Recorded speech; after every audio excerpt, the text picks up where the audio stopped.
கர்த்தருக்கு ஸ்தோத்திரம். இன்று கர்த்தருடைய வார்த்தை. கர்த்தருக்கு பிரியமானவர்களே, எல்லாருக்கும் சுதந்திர வாழ்த்துக்கள். இன்று கர்த்தர் நமக்கென்று ஒரு வார்த்தை சொல்லியிருக்கிறார். எரேமியா 2:2.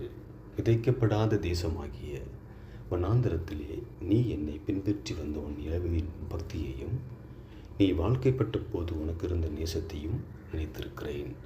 கர்த்தருக்கு பிரியமானவர்களே, இது இஸ்ரவேல் ஜனங்களுக்கு சொல்லப்பட்ட வார்த்தை இன்று நமக்கு சொல்கிறார்.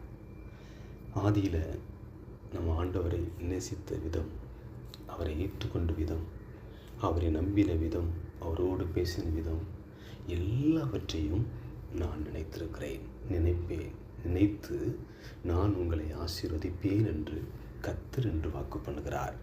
எதற்கெல்லாம் ஜெபித்தீர்களோ, எதற்கெல்லாம் ஆண்டவரை ஏற்றுக்கொண்டு அவரை நம்பி வாழ்ந்தீர்களோ, அவைகளெல்லாம் இயேசு கிறிஸ்துவின் நாமத்தினால் நன்மையினால் எல்லாவற்றையும் தேவன் மாற்றித் தருவேன் என்று கர்த்தர் வாக்கு பண்ணுகிறார்.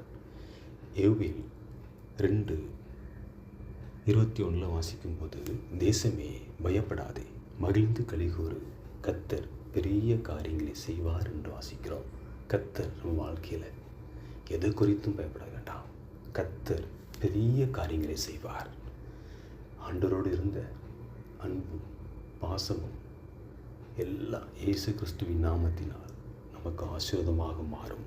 ஆமென்.